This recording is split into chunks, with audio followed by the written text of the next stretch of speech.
रायगड जिल्हा परिषदेत आता भाजपचं ठरलंय तर भाजप राष्ट्रवादी काँग्रेस सोबत सत्ता स्थापन करणार असल्याची माहिती आहे। भाजपचा जिल्हा परिषद अध्यक्ष तर उपाध्यक्ष पद राष्ट्रवादीच्या वाटेला येण्याची शक्यता आहे। आपले प्रतिनिधी गणेश कवडे आपल्या सोबत जोडले गेलेत। भाजपचं आता रायगडमध्ये शिंदे सेनेसोबत जाण्याचं ठरलंय।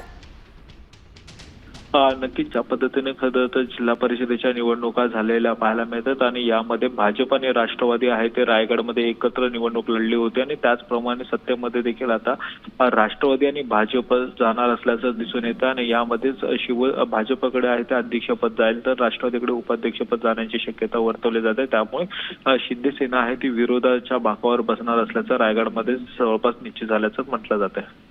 नक्कीच धन्यवाद गणेश आपण दिलेल्या सविस्तर माहितीबद्दल। त्यामुळे आता भाजपचा अध्यक्ष असणार आहे तर राष्ट्रवादी अजित पवार गटाचा उपाध्यक्ष इथे रायगड जिल्ह्यामध्ये पाहायला मिळण्याची शक्यता आहे। त्यामुळे आता शिंदे सेना आणि भाजप इथे विरोधी बाकांवर बसलेले दिसणार आहेत।